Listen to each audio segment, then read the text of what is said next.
and see exactly when it started. Because it's typically you don't use water at 3 in the morning unless you get up to use the toilet. So that's the first thing we do when looking for a leak. We look at those off hours. If the usage is constant through the time when you are normally in bed, it tells me you got a leak. Are that electronics in there, are those boxes sealed so the homeowner can't open them? Nope, you can go in there and look. In fact, I urge you to if you think you got a leak. What I would say, perhaps even before calling us. Now, it used to be a little dial that kind of spun on the analog meters. It was a little red triangle. Now it's a plus or a minus.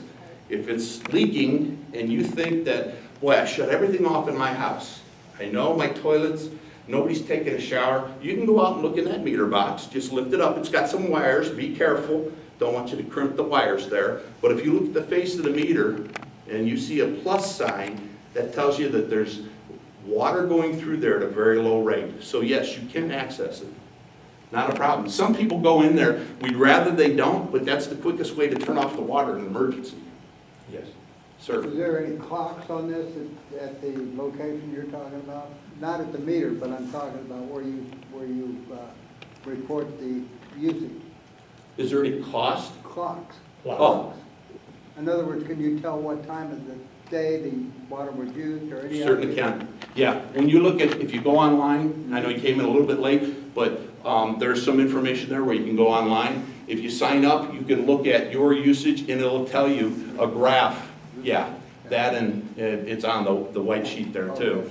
It'll give you a graph of your usage throughout the day. Okay. Now, it's in 1 hour blocks. We don't get it down to the exact second, but you can pull the cursor around and you can tell pretty doggone close where it's at. So, Good. yes, sir. For people that want to pay their bill with their credit card or their debit card, y'all charge $3. Why so much? We don't charge. Okay, who does? The credit card company does. And I'll tell you why. We did an analysis a couple years ago, and we looked at how many people use credit cards to pay and how many people don't. The amount of people paying by credit card, let's say it was 15%. I don't recall the exact amount. What was happening was, those $3 charges, the city was absorbing that. So we had 15% of our customers driving these transactions. And we got to where we were paying over $500,000 in credit card charges. Because it's $3, but it's variable based upon the size of the transaction too. So you had some business owners coming in, and God bless them, it's America. They had the card that gives you points, and they're paying their bill $20,000 with their credit card. We're paying the credit card fees, they're getting the points. Every other customer's not getting the points. Every other customer's paying that aggregate amount in increased rates. So we said, that's really not fair. So what we said was, you can still use your credit card, but you're gonna pay whatever the credit card company says they would be charging us. So it was never anything that we were collecting in the sense that we were collecting it, you know, and it was a profit center for us. We were simply paying what the credit card company was charging you to use the credit card. And that's how it happens in most businesses. Most people don't realize that. There's a fee for that transaction. The business pays it. But it's not the same for a debit card as it is for a credit card, though. Right. For a debit card, Yes. I don't know that you can do the same thing for a debit card if you link your account to a checking account, for instance. If you link it to that account, we can do a direct draw from that. So Okay, but if you call it in, you can't. you're correct. But if you go online and link that to that particular account, as long as it's not a credit account, it can draw from that, and there won't be a fee. Back to those asbestos cement pipe. Sure. How far along are you into ultimately replacing all of that? I don't know off the top of my head, probably no more than 50%, but it's the highly targeted pipe, generally because it's AC pipe, and typically it's undersized, and there are other problems with it as well. primarily how we go from AC pipe to, for instance, the connections that go up to a fire hydrant, which are typically ductile iron. So it's got a lot of nuances, and that's why we try to target it to come out of the system first. But I will tell you this, we do the worst first. If I had a piece of PVC pipe 2 blocks long that for whatever reason was performing poorly and it ranked higher than an AC pipe, we would do that one first. What percentage of water loss do you think is occurring in the city through our public pipes? I know you must have a meter for yourself, so. We do. We do measure that in the range of 8%, and that number continues to go down. Just about 3 years ago, we started full-time leak detection. Sometimes at night, you'll see a van out. If you see a guy wearing headphones standing in the street, he's probably listening, because that's how we do leak detection. There's certainly other ways, but by and large, it's acoustic. Think about that leak that you've heard in your house, or a drip. You can hear that through the pipes. Well, in a larger case, we can as well. Now, we like to do it at night, not always, but we like to do it at night because we want the traffic sounds to go away. Makes it easier to listen to the pipes underground. But we can listen for leaks, and that's how we check those. And then once we pinpoint them, we repair them. My last question. Sure. I asked this about 6 months ago. What percentage of the citizens of Arlington pay their bill electronically, online, versus writing a check? Again, I don't know off the top of my head, but that is shifting virtually every day. The millennials, Gen Xers, they're completely comfortable with kind of paying online and things of that nature, whereas our older population, we still have a lot of face-to-face transactions. And another thing that's important and drives that as well, you didn't ask about cash payments, but we have a large population that literally pays their bills in cash. Face to face, walks up to the window, they'll do it every month. And we could offer every incentive in the world, and they wouldn't do it. They're just used to, culturally, cash transactions. So it's a matter of, we try, and we have incentives to, have people sign up for online payments, but it's personal choice. But we are seeing that shift, and I'll be happy to get that to you, Doctor. What do you think about, I do auto pay, Uh-huh. It's linked to my checking account. Sure. Is, rather than online, I still don't bank online. So is auto pay convenient for you all? Absolutely. Anything that you're doing like that kind of takes out that mailing and all of those things. And again, if you want a paper bill, we'll send it. But if you think that's just one more thing that's cluttered, particularly with these website improvements, we ask you, please go paperless. Keep in mind that, again, when I say this is a cost recovery business, if you help us drive those costs down, it doesn't mean we get bigger raises. It means your rates stay down. I get the same raise as anybody else in the city. Well, We're a water I get a paper utility. bill to know what it's gonna be, but Mhm. you've stopped sending envelopes because I am not sending you envelopes back. And Sure. that's fine. And you can ask for those. That was another thing. We did an analysis. We had about 5% of the people sending envelopes back, but 95% were getting chucked into the waste can.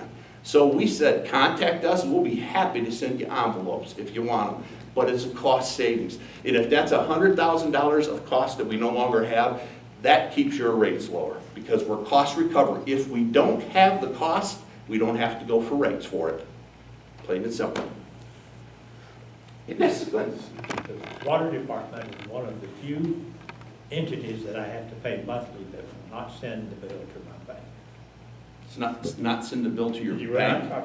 my bill, I set up at the bank that they get electronic bills. Mm-hmm. Water department, unless it's a recent innovation, will not do that. Okay, so they can pay directly, you So they mean, can without pay having? direct. I can go online and look at it, I'll get a notice, I'll still get your email, and the bank will send me a notice that they've got a bill from the Arlington Utilities, and I can look at it and say pay it or not pay it. I very much appreciate that. I'll look into that. Yeah. I don't know why with these website changes, we couldn't do that. Because you could do that. I'm out of town a lot, Mhm. and I have to, the way I get my bill now, I got an email. I've got to take that, key it into the bank to pay. Now, Gotcha. you could say, well, we could draw automatically from your bank, but I don't allow that. The Gotcha. only person I allow to do that is people that put money in it. Understand. But no, that's a very, very good point, because I see what you're saying, being out of town. That's one less step you'd have to worry about if we're sending it there. They're going to take it in your behalf, and by the due date. We'll take it 4 days before due date. Yeah, there you go. All right. I'll look into that. Well, Very, don't very good point. Yes, sir. Don't they have automatic pay, you sign up for automatic paying, You can. so you don't have to, you don't receive a That is, mail? yeah, that is one option. That's called direct debit or direct deposit. And it's basically, it's coming, primarily people do that with their checking account. It's just a choice. And I'm all for choices, because if I give people choices to pay their bill, then, you know, we want to make it as convenient as possible. We're actually trying to work with a payment company. Again, they would charge the customer, because we don't think it's fair to charge that we would eat those particular costs, because then they get passed on to you.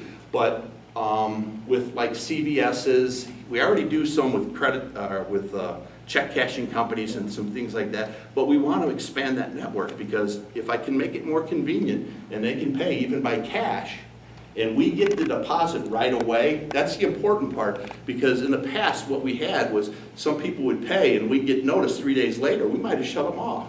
Now, with all the electronic stuff, they can pay right away. So we're looking at expanding that market to whomever would be a payment center. So we hope that continues. Yes, sir. Can you address how the fertilizers and other stuff affect the quality of our water? Sure. And maybe what it's doing to our water and some of the components that are affected, and where are those things coming from? Are they coming from Burleson, or are they coming from our backyards? Or- Sure. Be happy to. I came from the Midwest, and if you know much about the Midwest, it's where all the stuff is grown that all of us like to eat cheaply, or a large portion of it, primarily corn and soybeans, which make so many other things. Chemical application where it was a big, big deal, because most watersheds were, 70, 80, 90% cropland when you get, out of the Chicagoland area. Here it's a little different. Don't have much cropland. You have some grazing, so there's really not the typical kind of things that you would expect in an agricultural area. One of the key indicators is nitrates, which can cause a disease in infants or a syndrome. So it's very closely watched. We don't have a problem with nitrates. We are impaired in Lake Arlington in 2 areas: bacteria and clarity. Bacteria, you think, oh, coming from wastewater plant. There aren't really any publicly owned treatment works upstream, and the ones that are do a good job. Where's it coming from? Well, feral hogs, believe it or not, pasture land, horses, cows, and the people that don't do a good job walking their dogs in the watershed. Now, for Lake Arlington, our watershed is primarily to the south. You go, upstream in Village Creek, and a little sliver along the lake, because everything else breaks to the east. The little bit by the lake, if you're in one of the parks near the lake and your dog does his business, you don't pick it up and it rains, that's going to get in the lake, and that's part of our impairment. So that's, we just are finishing up the Lake Arlington action plan. It's been going about 3 years, a lot of stakeholder meetings. We have to do that in order to get EPA grants to solve some of these problems. The problem with this is, if you're familiar with pollution terminology, they have what they call point source and non-point source. Point source is I can go in the watershed, and if there's a pipe sticking into the creek and it's got heavy metals coming out of it, lead, I could say that's coming from a certain factory, and the feds will go get them and they'll make sure that that's taken care of. It's a point source. The other part is exactly what I'm talking about. You got 10,000 acres of rangeland and you got cattle on there. Where is it coming from, the 10,000 acres? You can't point to a pipe. So it's very difficult to address those things. There's certain things you can do. You can put in buffer strips. You can control feral pigs. You can do certain things like say, don't let your cattle, it's great that, they want to drink there, but maybe pump it up where they're not splashing through there. So we're on all of those things, but a lot of it's voluntary. We don't own the land. We can't come in with a heavy hand because they're doing what they're allowed to do. But we try persuasion, Hey, could you take the cattle, move them away from the stream? Certainly locally, pick up after your pet, those kind of things. So it's a kind of a concerted effort, but the quality in Lake Arlington and from, quite frankly, the Tarrant Regional Water District, of which Lake Arlington is one of the reservoirs, we get most of our water from East Texas. Richland Chambers and Cedar Creek. Pretty good quality water, actually. Again, large watersheds, largely underdeveloped, open land. Whether that's the same in 100 years, we'll have to wait and see. But we're wiser to protecting those watersheds. So hopefully that will continue. How much does come from Lake Arlington? Pardon me?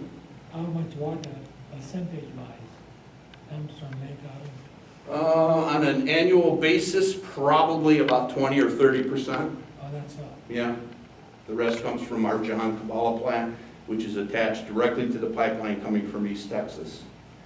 That East Texas pipeline goes to Fort Worth. A lot of people don't realize this, but when the lake level starts to drop in the summertime, which you can do pretty doggone quickly, they open a valve and put water into Village Creek, which flows into Lake Arlington. So it's coming from the pipeline into Village Creek, into Lake Arlington. We don't have a direct connection. Yes? We had an incident in our neighborhood where, when they replaced the water meters with these meters for the electric capability. And what happened is on the back side of the meter, going to the house, there was a leak. Okay, the water company came out and repaired it, but they charged the homeowner. That, to me, seems very unfair because they put the meter in, they did not tighten the fitting, or they didn't hook it up right because it did leak right at that junction. And they said it wasn't their responsibility. Now, where does that stop and start? It's a good question. And if you have whoever that happened to, contact our office, I can look into that. I think they did. They did? I think so. Okay. I don't know. The importance of something like that is, calling us quickly, and, we'll certainly take a look at that. But when it comes to the meter at the, and I want to touch on this because it's a little different with sewer, and you bring up a very good point, because ownership is pretty important. When you look at that box where the meter sits, if you think about the line coming up to it from the main in the street, and that meter, once it gets to that other side, that other valve over there, that's the homeowners, everything up to that point is ours. So if it was leaking at a fitting, even on the outlet side of the meter, we should have taken care of that. That's where it was. Well, Yeah. on the discharge side. We should have clearly, because what we use as the determination is, if we shut off, if it's leaking downstream from that connection, that's the homeowners. Oh, yeah. And then anything back is clearly ours. Now, a little bit different with sewer, and I want to point this out because you could run into this as well. The sewer pipe, which is known as a lateral running to your house, from the main, the way it's set up is you own from the hole in the main all the way up to your house. That means if it goes under the street, you own that too. The difference being, we can't shut that off anywhere. So the determination was made a long time ago, you own from everything from the main on in. Now, after sewer started failing, what happened was people were saying, hang on, my sewer lateral's running under 4 lanes of traffic, and I got to replace that. I'm going to have a $10,000 bill just in putting the concrete back for the traffic lanes. So the city council said, you're right. That's a pretty tall order. So, if it breaks under the pavement, in the right-of-way, the city will make that repair. You won't get charged The for it. right-of-way is up to the curb? Well, technically, the right-of-way is Property line. to the property line. The way we say it, generally, edge of curve back 11 feet. It just gives us a definition with the company that we're working with, but you're right, it's the property line is where that demarcation should be, and that's generally right where your meter box is, because we put it there. If you go towards the house, it's the homeowner's property. Go towards the street, city's property. But with that sewer line, if you have a problem with that, give us a call. We have a third party that we work with to make those particular repairs. And what we'll first do is, for instance, if you have a problem with your sewer lateral, let's say a blockage, you can give us a call. First thing we're gonna do is we're gonna come out, we're gonna look at that main. We're gonna look at manholes, make sure it's flowing. Probably run a camera through it as well. If the main is flowing, you got a problem with your line. We call the third party company, they come out, they'll clear the line.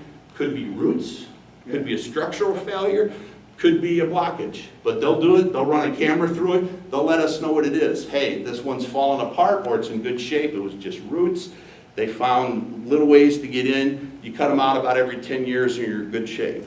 But give us a call, we'll do that first before you call a private plumber. Well, we had an incident where that was happening right at the juncture where the sewer line from the house joins the sewer pipe. Mhm. Breaker. And it was due to roots. And the city said, it's not their problem. What happened, I belong to an HOA, and we own the streets. Mhm. So I don't know at what point that becomes our responsibility or not. Well, I think in that case, the whole idea is, the principle is we're looking to protect either, somebody in an HOA situation or somebody in a right-of-way situation. If it's under pavement, we're trying to protect them. So I would say that, the bottom line is we're trying to be fair to all parties. So, we should, if it is in that sewer lateral under the pavement, or what would be considered right-of-way, the city will make that repair. Yeah, because we own the surface of the street, but we don't own the utility. Right. Yeah. Yeah, those are deeded over, just like what I said earlier. It's put in by the developer gives them to us. And then we maintain them from that point forward. Unless it is truly private, and we have some of those. Generally, apartment buildings, if you see a fire hydrant painted red, that generally denotes it's a private fire hydrant, private system, maybe a fire protection system around a big building like a Walmart. Ours are all silver. So if you see one of those red ones, that tells you that's theirs, ours are silver.